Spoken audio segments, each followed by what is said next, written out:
Génibet, Paris-Picardie.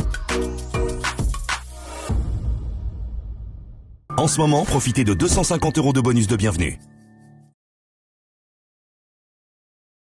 Bonjour à toutes et bonjour à tous, on se retrouve sur canalturf.com pour parler du programme dominical de ce 22 décembre.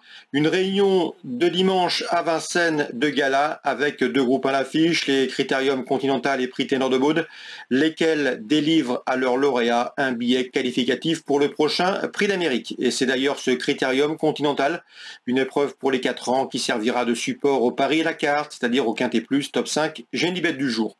Nous évoquerons donc cette rencontre dans la première partie du programme et dans la deuxième, j'aurai des coups de cœur et des informations à vous indiquer.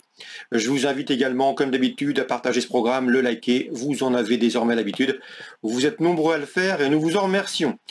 Donc, concernant ce Critérium Continental, édition 2024, je ferai confiance au concurrent italien présenté par Alessandro Gocciadoro, le numéro 2 Estasia, qui m'avait bien plu lorsqu'elle avait gagné au mois de septembre dans l'éliminatoire de l'UET. Elle avait gagné plaisamment sur ce tracé en 1/10 fraction, laissant de surcroît la manière ce jour-là. Ensuite, elle avait pris la 4e place du Grand Prix de l'UET. Elle a un bon numéro derrière la voiture, numéro 2. Elle possède de la vitesse. Elle est confirmée départ lancé. Bref, elle présente à mon avis de solides garanties.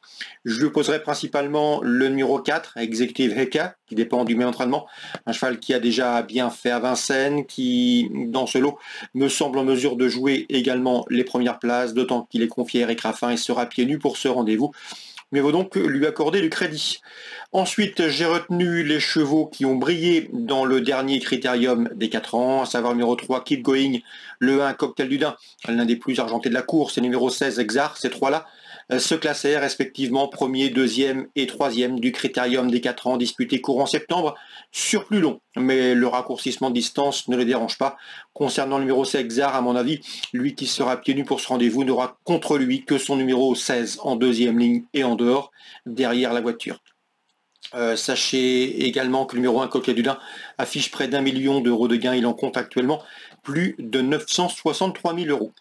Concernant le numéro 17, il sera retenu en léger retrait, c'est Colfella, 5e du critérium des 4 ans. Le cheval, malgré son numéro 17 derrière la voiture, peut ici venir brouiller les cartes, d'autant qu'il est en forme. Le numéro 5, Krone, est un petit peu le point d'interrogation de cette course, un cheval américain qui a brillé cette année en Suède, où il a couru des lots de très bonne facture et s'est distingué d'ailleurs en Scandinavie. Il est présenté par Daniel Reden, lequel connaît bien les courses françaises. Son numéro derrière la voiture est bon, le cheval possède de la vitesse, il sera pieds nus. Mieux vaut donc l'inclure dans vos champs réduits. Je terminerai mon pronostic avec le numéro 18, Kinan de Joude, pas des mieux placés derrière la voiture, numéro 18 en dehors et en 2e ligne, mais sa 2e place obtenue dans le prix Octave Douanel début décembre, le 7 décembre, plaît dans sa faveur, puisque ce jour-là, il devançait notamment Colfella ou encore Cotel du Dain. Donc à mon avis, à la faveur d'un bon scénario de course, un bon déroulement, il peut ici venir intégrer la combinaison gagnante du Quintet. En cas de partant, je retiendrai le numéro 9, Cana de Belève, peu gâté elle aussi par le tirage au sort des places derrière la voiture. Résumé chiffré pour ce Quintet du dimanche 22 décembre. Le 2, le 4, le 3 et le 1, j'ai fait confiance à la première ligne. Ensuite le 16, le 17, le 5 et le 18. On se retrouve pour les coups de cœur. En ce moment, profitez de 250 € de bonus de bienvenue.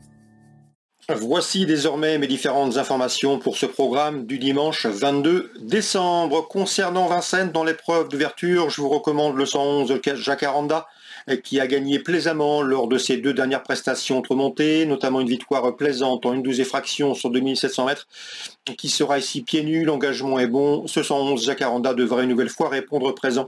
Je poserai le numéro 5, à savoir Jaguar de Cara, qui a été 2e derrière Jacaranda à l'occasion de leur sortie commune le mois dernier sur ce tracé. Et le numéro 6, Natural Mind, c'est peut-être le trublion dans cette course. Un cheval qui débute outre montée, mais qui dépend d'une écurie en pleine forme, celle de Jürgen Wellstom. Donc attention, numéro 6, Natural Mind, qui peut venir corser les rapports 111, 105 et 106. Dans la 3e, difficile d'aller contre le 306 Lucky Gaiboko, qui en dernier lieu autre montée a fait sensation, s'imposant en 1-11-3 sur un parcours réduit de 1175 mètres. C'était le 17 novembre. Une victoire convaincante, une victoire plaisante, qui en appelle d'autres. Donc l'allongement de distance ne va pas le déranger. Il devrait pouvoir répéter, c'est le 306 Lucky Gaiboko. Je lui associerai principalement le 304 Islamorada, d'une louable constance autre montée lors de ses 7 dernières sorties sous la selle. Islamorada a signé 5 victoires et une place de deuxième. À noter également qu'elle sera pieds nus. Pour une cote intéressante, attention également numéro 5, Icare du Léard. Il est en forme, il se présente de manière rapprochée, mais il a bien gagné récemment à Vincennes et il bénéficie d'une décharge. 306, 304, 305. Dans la cinquième, des informations plus spéculatives, avec le 507 King Sundraliam, le cheval fait preuve d'une belle constance, il est au mieux, il était déféré des 4 pour la première fois, cela ne l'a pas dérangé, il le sera ici, il a un numéro certes un petit peu en dehors, derrière la voiture, mais c'est un cheval extrêmement régulier, qui est capable de bien partir. Ensuite, il faut lui souhaiter d'avoir un bon dos. Si tel est le cas, il devrait une nouvelle fois répondre présent. Le cheval a été préparé en conséquence pour ce rendez-vous. L'opposition a fière allure, mais Mathieu Elbert, son entraîneur, en escompte une nouvelle fois un très bon résultat. Un cheval qui collectionne les bons classements depuis plusieurs semaines et qui a été relativement préservé, ménagé. Attention également pour une cote au numéro 6, Kéops du Bureau. Nous vous l'avions fortement recommandé dernièrement à Graigne. Le cheval, ce jour-là, s'est imposé très facilement. Il est resté au milieu, une confirmation attendue, d'autant qu'il sera déféré des 4 pieds pour la première fois de sa carrière. 507 King Sundralam et le numéro 6 également, Kéops du Bureau. 2 outsiders à mon avis intéressants dans ce 5e rendez-vous. Concernant le prix Ténor de Beaune maintenant, c'est la 6e, groupe 1, qui offrira à son lauréat un visa pour l'Amérique. Eh bien, le 613, Just Love You mérite crédit. À chaque fois qu'elle a couru au groupe 1, elle a toujours terminé parmi les 3 premiers. Elle a même remporté un groupe 1 au cours de sa carrière. Ici, elle monte en puissance pour ce rendez-vous. Elle devrait, à mon avis, jouer les premiers rôles. Je lui poserai le numéro 11, Justin Bold, qui est un cheval de premier plan également. Il sera déféré des 4 pour la première fois. Il a prouvé qu'il avait la poiture d'une course comme celle-ci. Le numéro 10 également, Jack Tonic, lesquels avec Justin Bold ont terminé 2e et 3e derrière Joshua Tree, le grand absent de cette course. Il souffre d'une boiterie dans le prix Douanel de Saint-Quentin récemment. Donc le 611, Justin Bold et le numéro 10, Jack Tonic n'auront pas cette fois Joshua Tree sur leur route. Ils devront en tirer profit. Je leur associerai principalement le numéro 8, Jazzman de Bayeul. Ernaud Zirmet a ménagé son cheval tout au long de l'année, lequel lui a bien rendu au cours des derniers mois. Un cheval de premier plan, il s'est hissé progressivement parmi les meilleurs de sa promotion. J'en veux pour preuve notamment sa 3e place dans le prix Marcel Laurent début novembre. C'est un cheval qui, à mon avis, dans ce lot a les moyens d'intégrer le podium. En tout cas, son entraîneur l'a préparé en conséquence. Donc la 6e, prix Ténor de Beaune. Pourquoi pas envisager 4 chevaux en couplet. Le 613, Just Love You. Le 611, Justin Bold. Le 610, c'est Jack Tonic. Et le numéro 8 également, Jazzman de Bayeul. Petit mot sur Pontchâteau. Pontchâteau, c'est la réunion 4. Au cours de cette réunion 4 à Pontchâteau, petit coup de cœur sur le 116, Chiroletta, puisque Richard Joly nous a indiqué qu'il fallait la suivre au trot monté. D'après lui, elle a des gains à prendre dans cette discipline. Elle est en retard de gain. Elle sera plaquée les 4 pieds. Elle a bien fait lors de ses 3 derniers parcours trot monté, signant une victoire et une place de 3e à mon avis dans ce lot. L'opposition est dans ses cordes. À elle, maintenant, d'en tirer profit sur la piste. C'est le 116. Chiroletta, entraînement. Richard Joly. Voilà pour les infos de ce dimanche. J'espère qu'elles vous seront fructueuses. Je vous invite une nouvelle fois à liker ce programme s'il vous a plu.